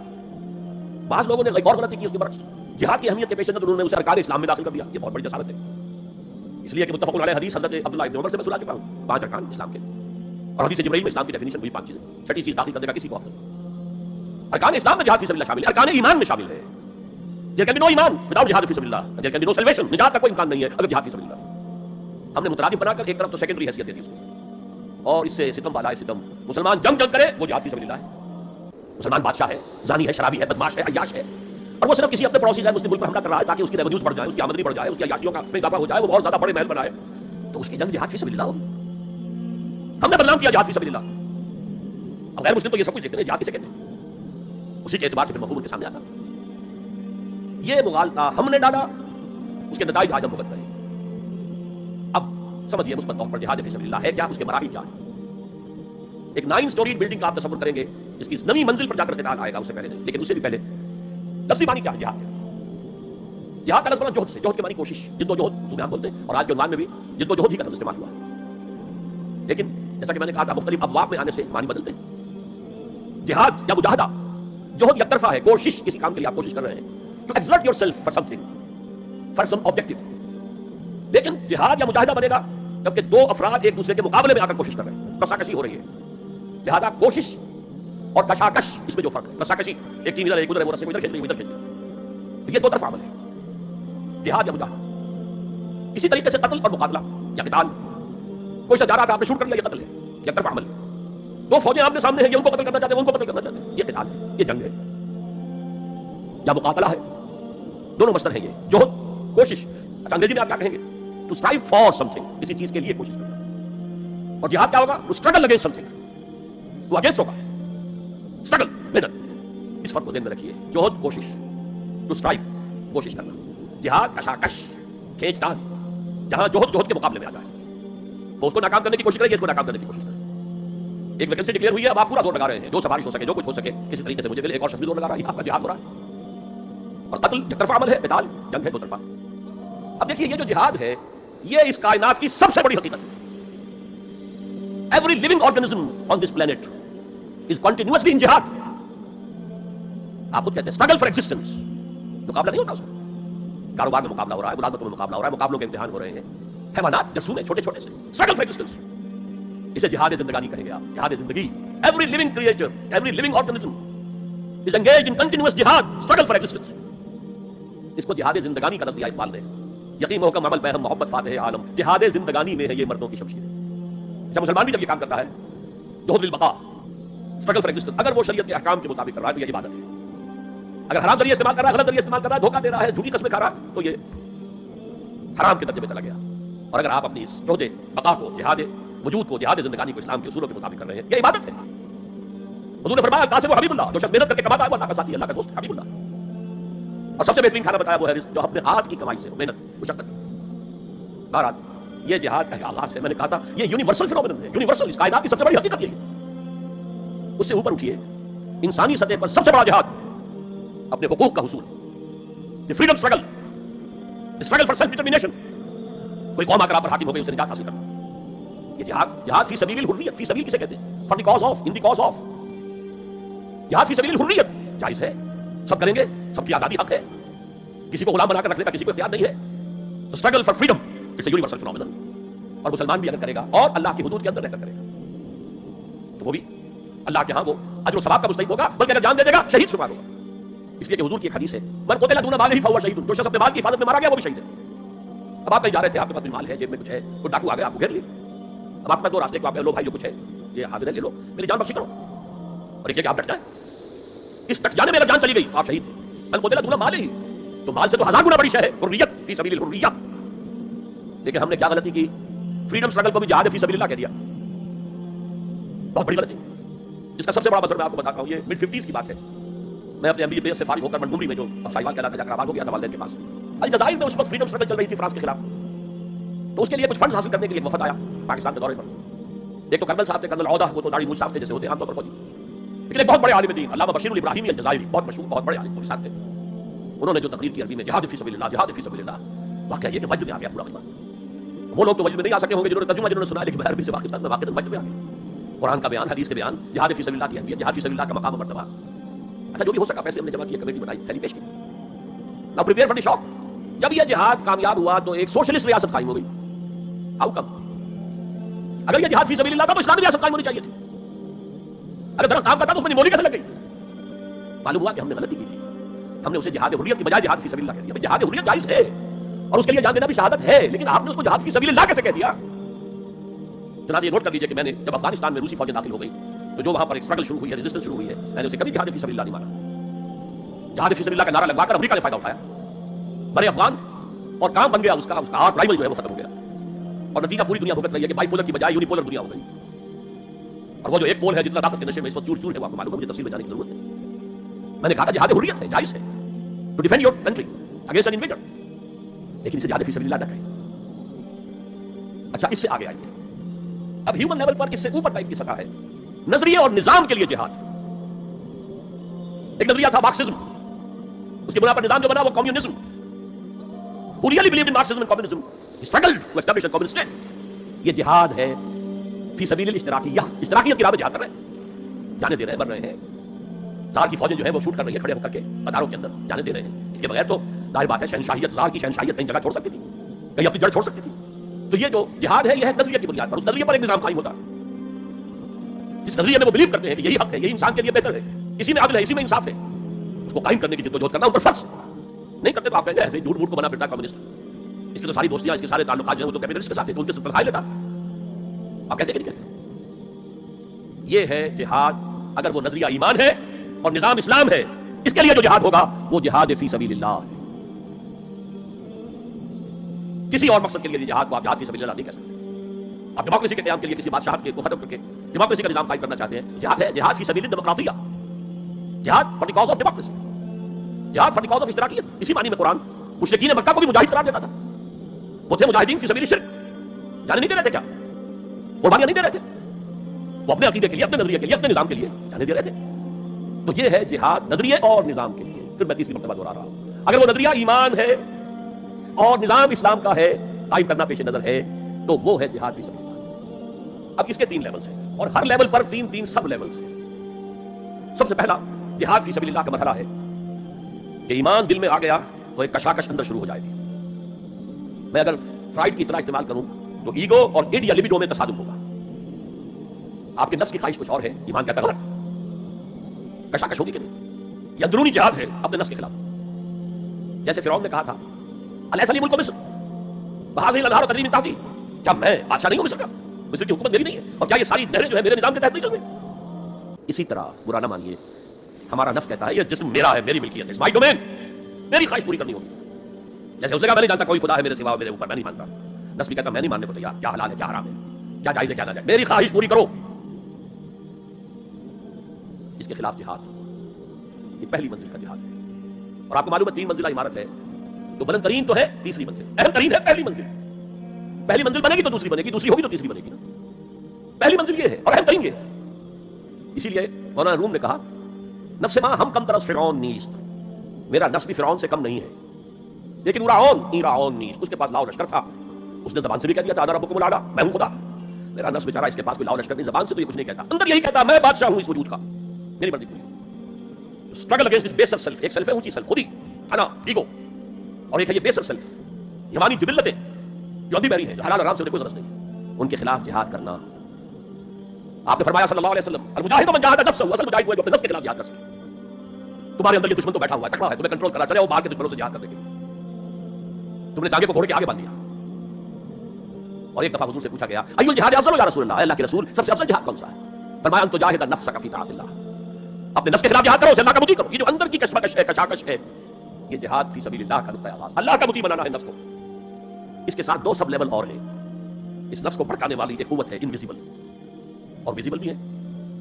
انویزیبل قوت سب سے بڑی ابلیس، شیطان، لعین، اور اس کے چیلے چاٹے جنات میں سے. اور ویزیبل میں انسانوں میں جو اس کے ایجنٹ ہیں، جو فحاشی کو کلچر کا نام دے، یہ اس ابلیس کے چیلے، ان کے خلاف جہاد نہیں کریں گے آپ. اگر آپ ان کے خلاف ایگریسو ایٹیٹیوڈ اختیار نہیں کریں گے تو آپ ان کے دباؤ میں آ جائیں گے. ان الشیطان لکم عدو فاتخذوه عدوا، اے لوگوں یہ شیطان تمہارا دشمن ہے، اس کو اپنا دشمن سمجھو. وہ تمہیں سب باغ دکھاتا ہے، بدی کو مزین کر کے دکھاتا ہے، اچھے اچھے نام اس کے رکھ دیتا ہے، اور تمہیں آمادہ کرتا ہے بدی کے ارتکاب پر. نہیں، وہ تمہارا دشمن ہے. افتتخذونه وذريته اولیاء من دونی، تم مجھے چھوڑ کر اسے اور اس کے چیلے چاٹوں کو تم اپنا دوست بناتے ہو. نہیں، شیطان کے خلاف جنگ کرو. اور تیسرا اس پر سب لیول کیا ہے؟ معاشرہ اگر بگڑا ہوا ہے، اس کا عمومی رجحان برائی کی طرف ہے، تو سوشل پریشرز آپ کو ادھر دھکیلتے ہیں. جیسے کہ اگر کوئی موب جا رہا ہے تو اس کے ساتھ چلنا تو بہت آسان ہے، وہ خود ہی آپ کو دھکیلتا ہوا لے جائے گا. اس کے خلاف چلنا بہت مشکل کام. ہو سکتا ہے آپ بڑی زور لگا کے 4 قدم آگے بڑھیں، پھر کو ریلا ہے 10 قدم پیچھے چلے جائیں. تب 2 ہی راستے ہیں، زمانہ بات و سازت تو بعد زمانہ بے ساز. یا تو پیسو معاملہ ہے، زمانہ تمہارے ساتھ سازگاری نہیں کرتا، چھوڑو تم زمانے کے ساتھ سازگاری اختیار کر لو، چلو تم ادھر کو ہوا ہو جدھر کی. ایک یہ ہے کہ نہیں، زمانہ بات و سازت تو بعد زمانہ ستیس، زمانہ اگر تمہارے ساتھ سازگاری نہیں کرتا تو زمانے سے جنگ کرو، لڑو، ریزسٹ کرو. تو 3 جہاد ہو گئے فرسٹ لیول کے.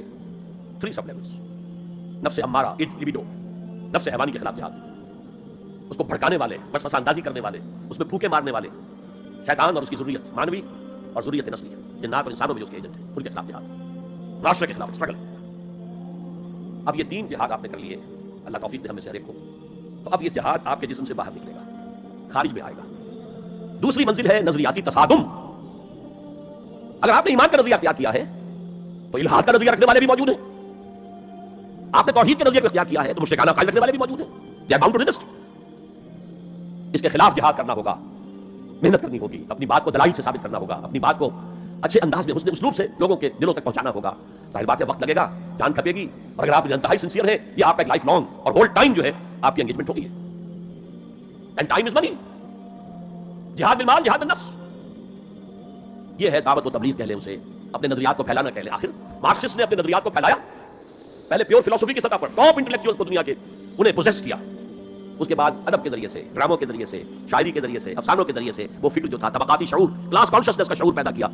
اور ہوتے ہوتے یہاں تک کہ ریڈی والے کی زبان پر لفظ آ گیا استحصال. او اتنا ثقیل عربی لفظ، استحصال کر رہے ہیں. یہ سارا کام یوں ہی تو نہیں ہو گیا. کتنے ادیبوں نے، کتنے ڈرامہ نویسوں نے، کتنے شاعروں نے اس فلسفے کو پھیلایا ہوا. اچھا، اس کے بھی 3 سب لیولز ہیں. ہر انسانی معاشرہ 3 سطح کے لوگوں پر مشتمل ہے. ایک انٹلیکچوئل مائنورٹی ہوتی ہے، انٹیلیجنسیا ہوتا ہے، یا جسے ایک اور اصطلاح میں کہتے ہیں brain trust of the society. They control direction and destination of the society. ہوتے ہیں مائنورٹی، مائنوٹ مائنورٹی. لیکن ان کا اور پوری قوم کا جو باہمی رشتہ ہے وہ کیا ہے؟ جیسے یہ دماغ اور پورا جسم. میری ٹانگیں مجھے لے کر چل سکتی ہیں، دوڑ سکتی ہیں، اگر میں دوڑ نہیں سکتا گھٹنوں کے آپریشن کے بعد، لیکن باہر دوڑا بھی کرتا تھا. لیکن کدھر جانا ہے اس کا فیصلہ یہاں ہوتا ہے. یہ صلاحیت ٹانگوں میں نہیں ہے. ہاں، یہاں سے فیصلہ دوڑو، دوڑیں گے. ہاتھ پکڑ سکتا ہے کسی چیز کو، کس کو پکڑے کس کو نہ پکڑے. ہو سکتا ہے کہ آپ نے ہاتھ بڑھا بھی دیا ہو، کسی کو لکڑی سوکھی سمجھ کر آپ جو ہے جنگل کے اندر سے ایندھن جمع کر رہے ہیں، اچانک آنکھ نے دیکھا وہ تو حرکت کر رہی ہے، فوراً اطلاع گئی، یہ تو سبب معلوم ہوتا ہے، یہاں سے حکم ہے ہاتھ کھینچ لو، فوراً کھینچ لیا. تو کنٹرول تو یہ کر رہا ہے. ماسس کسی معاشرے کی نہ ڈائریکشن معین کر سکتے ہیں، نہ اس کی ڈیسٹینیشن کا فیصلہ کر سکتے ہیں. یہ اس کا انٹیلیجنسیا ہے، یہ اس کا برین ٹرسٹ ہے، یہ اس کا انٹلیکچوئل ایلیٹ ہے. لہٰذا اس نظریاتی تصادم میں بھی پرائرٹی نمبر 1 وہ طبقہ ہو. اگر وہ آپ کے نظریات کے قائل نہیں ہوں گے، حامل نہیں ہوں گے، there can be no collective change in this society. افراد تو مل جائیں گے آپ کو، افراد کے اندر ہوتے ہیں جو قبول کر لیتے ہیں بس، لیکن معاشرہ ان کے کنٹرول میں. اور اس سطح کے لوگوں کو دعوت دینا، تبلیغ کرنا آسان کام نہیں. آپ کو دلیل سے بات کرنی ہوگی، آپ کو ان کے نظریات کا تجزیہ کرنا ہوگا، اس میں کتنا حصہ غلط ہے، کتنا صحیح ہے. ان کے دماغوں میں مارکسزم گھسا ہوا ہے، ان کے دماغوں میں فرائڈزم گھسا ہوا ہے، ان کے دماغوں میں ڈارونزم گھسا ہوا ہے، ان کے دماغوں میں لاجیکل پوزیٹیوزم گھسا ہوا ہے. ہاں، کچھ لوگ رہے ہیں آئیڈیلسٹ بھی. ایک ہندوستان میں مسلمان پیدا ہوا آئیڈیلسٹ فلسفی علامہ اقبال، اور دوسرے ہندو رادھا کرشنن، بہت بڑے آئیڈیلسٹ، اس میں کوئی شک نہیں. ان کو اللہ نے لمبی عمر بھی دی، انہوں نے جو تصانیف فلسفے پر لکھی ہیں علامہ اقبال نہیں لکھ پائے. تو یہ جو طبقہ ہے یہ عام واضح و نصیحت سے اثر قبول نہیں کرتا. Because there's a barrier in their minds, in their brains. You have to pierce through that barrier, and only then you can approach their hearts. ان کے دلوں تک رسائی نہیں ہو سکتی براہ راست جب تک کہ یہ خول جو ہے، یہ نظریاتی خول، اس کو پیس نہ کیا جائے. اور اس کو پیس کرنا آسان نہیں ہے. کچھ ذہین نوجوان، فتین نوجوان، اعلیٰ صلاحیتوں والے نوجوان اپنی پوری زندگی اسی کام کے لیے وقت کریں کہ ایک طرف ان جدید علوم و نظریات کو گہرائی میں اتر کر پڑھنا ہے اور سمجھنا ہے. جب تک آپ نظریات کو جانیں گے نہیں، نفی کیسے کریں گے؟ آپ کیسے تجزیہ کریں گے کہ اس میں یہ حصہ صحیح ہے، یہ حصہ غلط ہے؟ اور دوسری طرف قرآن کی گہرائی میں غوطہ نہیں کرنی ہے تاکہ ہدایت جو اللہ کی آئی ہوئی ہے اس کو آپ اچھی طرح سمجھیں، اور پھر اس نور کی روشنی میں پھر آپ لوگوں کو ان چیزوں کے خلاف متنبع کریں کہ اس میں یہ غلطی ہے، اس میں یہ غلطی ہے. اکنامکس کی یہ تھیوری غلط ہے، باطل ثابت ہو چکی ہے. ڈارونزم جو ہے وہ بایولوجی کے میدان میں شکست دیا جا چکا ہے. لیکن یہ کہ یہ تو کام کرنا جو ہے it's a lifelong affair. اب ظاہر بات ہے آپ کے علم میں شاید ہو کہ جب مارکس کتاب لکھ رہا تھا، ناش کا پتا تو اسے فاقے آ رہے تھے، اسے کوئی سپورٹ کرتا تھا اینجلز، لیکن یہ کہ کچھ عرصہ ایسے بھی ہوا ہے کہ وہ بھی سپورٹ نہیں کر سکتا. لیکن پھر اس کی کتاب نے دنیا کو پوزیس کیا ہے، اس کے فلسفے نے لوگوں کو اپنی گرفت میں لیا ہے، تبھی تو پھر انقلاب برپا ہوا. اسی طریقے سے جب تک کہ کچھ نوجوان اسے اپنا پوری زندگی کا کیریئر نہیں بنائیں گے، اس کا کوئی امکان نہیں ہے کہ اس طبقے میں آپ کوئی ڈینٹ بھی ڈال سکے. اور اگر یہ نہیں ہوگا تو society as a whole, state as a whole will never accept any change. اس سے نیچے آئیے عوام الناس، ان کے دماغ کلین سلیٹ کی طرح ہے. اس میں نہ کوئی خناس ڈارونزم کا بھرا ہوا ہے، نہ فرائڈزم کا ہے، نہ مارکسزم کا ہے، کچھ بھی نہیں، کلین سلیٹ ہے. اس کو واضح و نصیحت کے ذریعے سے ایسی بات جو از دل خیزت بر دل خیزت، دل سے اٹھے دل پہ اتر جائے، سادہ ترین زبان میں بھی بات کریں وہ قبول کریں گے. بس صرف اس کی ایک شرط ہے، آپ کا عمل بھی گواہی دے رہا ہو کہ آپ واقعی جو کہہ رہے ہیں اس پر خود بھی عمل کر رہا ہے. یہ اگر پہلی منزل آپ سر کر آئے ہیں تب تو ٹھیک ہے. اگر پہلی منزل آپ نے سر نہیں کی اور آپ شروع ہو گئے مبلغ کی حیثیت سے، تو ایسا مبلغ جو ہے وہ اسلام کو بدنام کرے گا. ومن احسن قولا ممن دعا الى الله وعمل صالحا وقال انه من المسلمين. اس شخص سے بہتر بات اور کس کی ہوگی جو اللہ کی طرف بلائے اور عمل نیک کرے اور کہے کہ میں بھی مسلمانوں میں سے ہوں، میں بھی کوئی بہت بڑا اونچا آدمی نہیں ہوں، کوئی بہت اعلیٰ تم سے برتر نہیں ہوں. کہ خاص لیول پر جب انسان دینی اعتبار سے پہنچ جاتا ہے تو سب سے بڑا فتنہ جو لاحق اسے ہو سکتا ہے وہ تکبر کا ہے، دوسروں کو بنظر استحقار دیکھنا. اگر یہ نہیں ہے سنسیریٹی کے ساتھ اپنے مخاطب کی خیر خواہی اس کے ساتھ آپ بات کر رہے ہیں، تو یہ ہے موعظہ حسنہ. یہ میں جو کچھ بیان کر رہا ہوں یہ سورہ نحل کی آیت ہے. ادعو الی سبیل ربک بالحکمہ، یہ ٹاپ لیول کے اوپر حکمت سے، دانشمندی سے. اور حکمت کسے کہتے ہیں؟ عقل کا سفر فطرت کی رہنمائی میں، اس کا نتیجہ حکمت ہے. اپنے خالص کا نتیجہ فلسفہ ہے. فلسفے کی منزل اسکیپٹسزم ہے یا اگنوسٹسزم ہے، لادریت ہے یا ارتیابیت ہے. ثم لم یرتابوا آج ہم نے پڑھا ہے وہی ارتیابیت ہے. تھرڈ لیول ہے کہ ہر معاشرے کے اندر کچھ جنہیں ہم سمجھیں گے کہ گمراہ کن طبقات ہیں، گمراہ کرنے والے، ان کی تبلیغی سول سروس موجود ہوتی ہے، انہیں تنخواہیں ملتی ہیں اسی کی کہ وہ آپ کے نظریے کی نفی کریں اور اپنا نظریہ اپنا عقیدہ پھیلائیں. یہ لوگ ادھار کھائے بیٹھے ہوتے ہیں، یہ سمجھنے کے موڈ میں کبھی نہیں ہوتا. ان کا انداز مناظرانہ ہوتا ہے، بس سمجھنا سمجھانا پیش نظر نہیں ہوتا. You have to meet them in their own elements. اگر نہیں کریں گے تو عوام الناس پر بہت برا اثر ہوگا. عوام الناس جو ہے وہ تو پھر زیر اثر آ جائیں گے ان کے. جیسے کہ پادری فینڈر آیا تھا انڈیا میں ابھی جب کہ ایسٹ انڈیا کمپنی کی حکومت شروع ہوئی تھی. کلکتہ ہی سے انگریز شروع ہوئے تھے، کلکتہ ہی سے مشنری وقت شروع ہوا تھا، وہیں پہلا پریس لگا تھا، وہیں اردو کی بائبل چھپی تھی. اور اس نے تمام مسلمان علماء سے مناظرے کیے، بنگال کے، بہار کے، یو پی کے، سب کو ہراتا ہوا شکست دیتا ہوا دلی پہنچ گیا. اور دلی کی جامع مسجد کی سیڑھیوں پر کھڑے ہو کر اس نے اعلان کیا اے مسلمانوں میں وہاں سے یہاں تک آ گیا ہوں، تمہارا کوئی عالم میرا مقابلہ نہیں کر سکتا. اس کی وجہ یہ کہ ہمارے علماء نہ بائبل پڑھتے تھے نہ تورات پڑھتے تھے، ان کا اصل سبجیکٹ تھا فقہ، اس لیے کہ انہیں سرکاری جو حکومت مسلمانوں کی تھی اس کے اندر قاضی اور مفتی کے عہدے اور قاضی اور خطیب جامع مسجد کے یہ عہدے تھے، تو سول سروس کے لیے جو نصاب بنا ہوا تھا وہاں اس میں قانون کی اہمیت تھی سب سے زیادہ، وہ فقہ پڑھتے تھے، اور وہ لوگ تیار ہو کر آتے تھے پوری طرح عربی سے واقف ہے، قرآن سے واقف ہے، تو مقابلہ کیسے؟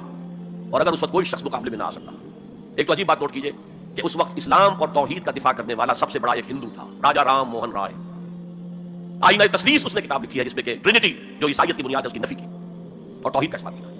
بہرحال پادری فینڈر کے مقابلے میں کوئی اگر نہ آتا تو کیا اثر ہوتا علماء پر؟ ویسے ہمیں انگریزوں نے فتح کر لیا، ہمارے مذہب کو عیسائیوں نے فتح کر لیا، لیکن اللہ کا فضل ہوا، کرم ہوا، ضلع مظفر نگر کا ایک قصبہ کیرانہ ہے، مولانا رحمت اللہ کیرانوی رحمت اللہ علیہ وہ میدان میں آئے، انہوں نے شکست فاش دی، فینڈر کو بھاگ گیا ہندوستان سے۔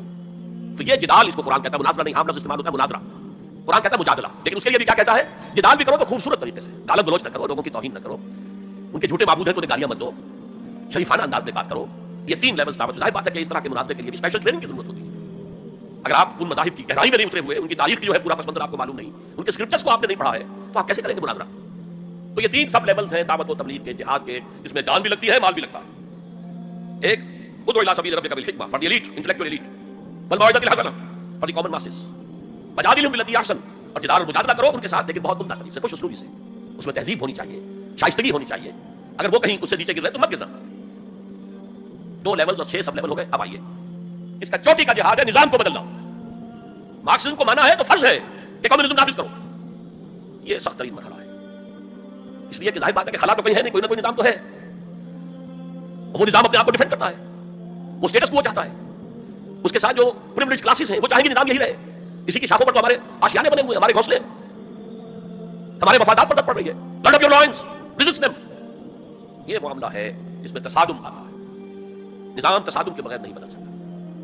دعوت کے ذریعے آپ سلیم الفطرت سلیم العقل لوگوں کو کھینچ لیں گے، لیکن لاتوں کے بھوت باتوں سے نہیں مانتے، جن کے ویسٹرن انٹرسٹ ہے وہ نہیں چھوڑیں گے، ان میں سے بھی ہو سکتا ہے نکل آئے، ابو بکر صدیق انہی میں سے تھے، عثمان غنی انہی میں سے تھے، لیکن نکل آتے، لوگ نکل آتے، لیکن اکثریت ان کی پروٹیکٹ چاہتی ہے، لرن اپ یور لائنز، اپنے مفادات کا تحفظ کرو، بچاؤ اپنے مفادات کو۔ تو تصادم بیکمز انیویٹیبل۔ اس تصادم کی بھی 3 سٹیجز ہیں، وہی میں نے کہا تھا نا، 3 سب سٹیجز ہر سٹیج پر۔ پہلی یہ ہے جسے پیسو ریزسٹنس کہا جائے گا۔ ظاہر بات ہے کہ کانفلکٹ تو انقلابی لوگوں نے پیدا کیا ہے نا، معاشرہ تو بس رہا تھا، غلام اپنے قسمت پر شاکر و صابر تھے، قربا کہتے تھے ہماری تقدیر ہی یہ ہے، ٹھیک ہے، اسی لیے تو مارکس نے کہا یہ اوپیم آف دی ماسز ہے مذہب۔ اس نے کانفلکٹ کس نے پیدا کیا؟ جس نے کہا یہ غلط ہے، یہ نظام صحیح نہیں ہے، یہ ریپریسو ہے، یہ ایکسپلائٹیٹو ہے، یہ ڈسکریمنیٹو ہے، اس میں تقسیم دولت کا الزام غلط ہے، ایک طرف ارتکاب دولت ہے، دوسری طرف احتیاج ہے، بھوک ہے، مفلسی ہے، تلاشی ہے۔ تو یہ کہتے ہیں تو گویا کہ ایک تالاب پرسکون تھا، اس نے پتھر کو آپ نے مارا، اب جو لہریں اٹھیں گی تو be prepared to face the music, چنانچہ مارو ان کو قتل کرو، ان کو جیلوں میں ٹھوس دو، ان کو یہ کرو، ان کو وہ کرو۔ اس سارے معاملے میں پہلی سٹیج ہوگی اس نظریاتی اور نظام کے تصادم میں، ٹیک آل پرسیکیوشن وداؤٹ اینی ریٹیلیشن۔ اگر آپ وائلنٹ ہو گئے فرام دی ویری بگننگ، تو جو پاور اس وقت ہے موجود، جو نظام ہے اس کو ریپرزینٹ کرنے والی جو حکومت موجود ہے، وہ آپ کو کرش کر کے رکھے گا۔ You have to buy time, اور اس کے لیے کیا ہے؟ وہ تمہیں مارے تم جواب نہ دو، وہ گالی دے تم انہیں دعائیں دو، تو پتھر مارے تم پھول پیش کرو، ادفع باللتی ہی احسن، بہترین انداز میں دفاع کرو۔ اسے کہتے ہیں پیسو ریزسٹنس۔ حضور کی سیرت میں پورے 12 برس یہ حکم تھا، this was the order of the day, no retaliation whatsoever, no raising of hands even in self defence. اور یہ میں آپ کو بتا چکا ہوں، مہاتما گاندھی نے کہا سرحدی گاندھی عبدالغفار خان سے کہ میں نے یہ عدم تشدد جو ہے، تشدد کا جواب تشدد سے نہ دینا، یہ میں نے سیکھا ہے حضرت مسیح سے اور حضرت محمد سے صلی اللہ علیہ وسلم۔ حضرت مسیح کی زندگی پہلی سٹیج ہی پر تک رہی، آگے کی وہ مہم چلی نہیں، اس لیے کہ آپ کو ریسپانس ملا ہی نہیں۔ کہتے ہیں کل 72 آدمی مان لائے تھے ان پر، اور ان میں سے بھی 12 تھے جو ان کے مخلص ساتھی تھے، حواریین تھے، ہر وقت ساتھ رہتے تھے، اور ان میں سے بھی ایک ہوتا جس نے غداری کر کے گرفتار کرایا، ان کی اپنی روایت کے مطابق، تو چھوڑیے تفصیل میں جانے کی ضرورت نہیں۔ تو 12 اس سے اگلی سٹیج کیسے آتی ہے؟ دعوت دیتے رہے، دعوت دیتے رہے، واز کہتے رہے، یہ سب کچھ کرتے رہے، سیکنڈ سٹیج تک، تھرڈ سٹیج تک تو جب تک قوت حاصل نہ ہو، you can't proceed, it is no response, you can't go forward. لیکن یہ کہ حضور کی زندگی میں اگلی سٹیج آ گئی، ساتھی آئے، انہیں مارے کھانی پڑی، بہتے ہوئے انگاروں پہ لٹایا گیا، جانوروں کی لاشوں کی طرح ان کی گردن کے اندر رسیاں باندھ کر انہیں گھسیٹا گیا گلیوں کے اندر، سب کچھ ہوا، برداشت کیا، انہیں قتل بھی کیا گیا۔ حضرت سمیہ حضرت یاسر پہلے مقتولین ہیں، میاں بیوی رضی اللہ تعالیٰ عنہما، سب کچھ ہوا، برداشت کرو، اس میں رو صبر کرو۔ اس کا ایک بہت بڑا نتیجہ نکلتا ہے، اس معاشرے میں جو سائلنٹ میجورٹی ہوتی ہے، وہ سائلنٹ میجورٹی سائلنٹ تو ہوتی ہے، ڈمب تو ہے، ڈیف نہیں ہے، بلائنڈ نہیں ہے، وہ بلال کی چیخیں تو سن رہی ہے نا، وہ دیکھ رہی ہے کس طرح دہتے ہوئے انگاروں پر خباب بن الارت کو لٹایا گیا۔ یہ جو سائلنٹ میجورٹی ہوتی ہے، اب یہ سوچتی ہے ان کے اوپر کیوں یہ تشدد آ رہا ہے؟ کیا بلال نے آقا کی کوئی چوری کر لی تھی؟ کہیں خدا نہ خاصہ خاکم بدہن آقا کی بیٹی کی عزت پر ہاتھ ڈال دیا؟ کیا کیا تھا کہ یہ آقا جو ہے امیہ ابن خلف یہ کچھ کر رہا ہے اس کے ساتھ؟ اس کے بعد جب انہیں معلوم ہوتا ہے کوئی جرم نہیں ہے، صرف یہ کہتا ہے اللہ ایک ہے، میں اور اس کے ساتھ کسی کو شریک کرنے کو تیار نہیں۔ اور محمد اللہ کے رسول ہے، بس جرم ہے یہ ہے۔ اب اس کا کیا اثر پڑتا ہوگا، وہ سائلنٹ میجورٹی اس کا پتہ کر لی، ان کی ہمدردیاں اندر ہی اندر ان کے ساتھ ہو رہی ہیں، اگرچہ وہ گئے ہیں اپنے لیڈروں کے دباؤ کی وجہ سے غزوہ بدر میں مفتوح تو پہلے سے ہو چکے تھے، جو دلوں کو فتح کر لے وہی فاتح زمانہ۔ بہرحال first stage is passive resistance, صبر محض۔ سیکنڈ، جب ذرا محسوس ہو ہمارے پاس طاقت ہے، لیکن رسک ہے direct confrontation with the system, تو اس نظام کو کہیں سے چھیڑا جائے مفتی رکھو۔ دیکھیے گاندھی جی کی موومنٹ میں میں کر چکا ہوں، پہلے کیا تھا، نان وائلنٹ نان کوآپریشن، کوئی جرم تو نہیں ہے، ہم نے پہنتے تمہارے کپڑے، کیا کوئی قانون نہیں ہے، لیکن سیکنڈ اسٹیج کیا آئی، یہ چھیڑنا تھا اس کو، نان وائلنٹ سول ڈسوبیڈینس، ہم پرماتما کے سمندر سے پرماتما کا بنایا ہوا نمک لینے جا رہے ہیں، ہم نے تو کسی کو کچھ نہیں کہا، but it amounted to challenging the taxation policy of British India. اب لاٹیاں پڑی ہیں، جیلوں میں ٹھوسے گئے ہیں، سب کچھ برداشت کیا ہے، کھڑے رہے مضبوط رہے۔ تو یہ اسٹیج آتی ہے جب یہ سمجھا جائے کہ ہاں اب طاقت ہے ہمارے پاس، we can risk a direct confrontation with the system. اس میں حضور نے کیا کیا تھا، مدینے میں جا کر آپ نے 6 مہینے لگائے تھے، 3 کام جن سے کہ اپنی پوزیشن کنسولیڈیٹ کی مدینے میں۔ کنسٹرکشن آف دی ماسک، وہ مرکز بن گیا، وہی حکومت، وہی دارالشورا، وہی تزکیے کی جگہ، وہی نماز کی جگہ، سب کچھ وہی تھا۔ دوسرے ایک انصاری ایک مہاجر بھائی تاکہ یہ دو فیکشنز علیحدہ علیحدہ نہ رہیں، انٹیگریٹ ہو جائیں۔ اور ایک جو 3 قبیلے یہود کے موجود تھے ان کو جکڑ لیا ایک میثاق میں، معاہدے میں، میثاق Medina, joint defence of Medina, act for the joint defence of Medina. اگر مدینہ میں باہر سے حملہ ہوا تو ہم سب مل کر ایک امت کی حیثیت سے دفاع کریں۔ اس کے بعد آپ نے چھوٹے چھوٹے چھاپا مار دستے بھیجنے شروع کر دیے۔ ان کی جو لائف لائن تھی، میں نے بتایا تھا کہ ان کے کیروانز کو کوئی ٹوکتا نہیں تھا، روکتا نہیں تھا، لوٹتا نہیں تھا، اب تھریٹن کیا محمد نے صلی اللہ علیہ وسلم۔ یہ گویا کہ اکنامک بلاکیڈ آف مکہ تھا۔ اور جب بھی یہاں کہیں گئے آپ، وہاں کے لوکل قبیلے سے آپ نے صلح کر لی، معاہدہ کر لیا، یا تو پہلے قریش کے حلیف تھے اب حضور کے حلیف ہو گئے، یا انہوں نے کہا کہ صاحب ہم نہ آپ کے ساتھ نہ ان کے ساتھ، نیوٹرل رہیں گے، نہ آپ کے خلاف ان کی مدد کریں گے، نہ ان کے خلاف آپ کی مدد کریں گے۔ ان دونوں کا نتیجہ یہ ہوا کہ zone of political influence of Quraysh started diminishing. یہ 2 ریزنز تھیں کہ پھر پوری طاقت کے ساتھ قریش نے ریٹیلیٹ کیا ہے، اور پھر لاسٹ معاملہ شروع ہوا ہے، تیسری منزل۔ اس تیسری منزل کی تیسرا سب لیول، اس کا نام ہے قتال فی سبیل اللہ۔ اب جنگ شروع، 6 ایئرز لانگ وار۔ یہ جو بدر ہے، احد ہے، عذاب ہے، بنی مصطلق ہے، بے شمار غزوات، چھوٹے چھوٹے بڑے بڑوں کے ناموں میں یاد ہے صرف۔ It was a continuous war with battles, مطلب بیٹل ہے، جنگ نہیں ہے، جنگ تو مسلسل ہے۔ بہرحال اس کا نتیجہ یہ قتال فی سبیل اللہ کی منزل آئی ہے، کیونکہ یہ ساری 8 منزلیں طے کر کے یہاں پہنچے تھے، لہذا کامیابی ہوئی۔ اگر ایسے ہی اچھل کر نویں منزل پر پہنچ جاتے تو نیچے گر کر ختم ہوتے۔ یہ ہے قتال فی سبیل اللہ، اللہ کے راہ میں قتال۔ بہرحال آج کے انقلاب اسلامی کے لیے پہلے 5 سٹیپ جو کہ تو رہیں گے، دعوت دی جائے گی، لوگوں کی اصلاح کی جائے گی، انہیں منظم کیا جائے گا، پھر پیسو ریزسٹنس کے دور سے گزرنا ہوگا، پھر ایکٹیو ریزسٹنس، لیکن آخری جو ہے 2 طرفہ جنگ کی بجائے ایک طرفہ جنگ۔ آپ یہ نہ سمجھیے گا میں ہندوستان میں تقریر کر رہا ہوں تو میں گاندھی جی کی تعریف کر رہا ہوں، میری تقریر کیسے پہلے سے موجود ہے، میں نے ہمیشہ نام لیا کہ آج کے دور میں اس انقلابی عمل کی آخری سٹیج کیا ہوگی، اس کے ضمن میں مہاتما گاندھی کا پروسیس درست ہے، نان وائلنٹ نان کوآپریشن، ترک موالات، نان وائلنٹ سول ڈسوبیڈینس۔ لیکن یہ سٹیجز کب آئیں؟ جب گاندھی لیڈر بن چکے تھے، ان کا یہ کہہ دینا کافی تھا کہ بدیشی کپڑا ہم نہیں پہنیں گے اور ہم اپنا چرخہ چلائیں گے، پورے ہندوستان میں چرخے چلنے شروع ہو گئے، لیڈر تو پہلے کوئی ہونا۔ تو یہ اجتہاد جو ہے اس کو آج ہمیں قبول کرنا ہوگا۔ ہمارے لوگ کچھ دوسرے راستوں پر چلے ہیں جس کی وجہ سے دنیا کو موقع ملا ہے کہ وہ جہاد کے لفظ کو خوب اچھالیں اور بدنام کریں، حالانکہ جہاد کا یہ پروسیس سامنے ہو تو کسی سلیم الفطرت انسان، کسی سلیم العقل انسان کو اس پر اعتراض کا کوئی بھی حق حاصل نہیں ہوگا۔ بارک اللہ لی ولکم فی القرآن العظیم ونفعنی وإیاکم بالآیات والذکر الحکیم۔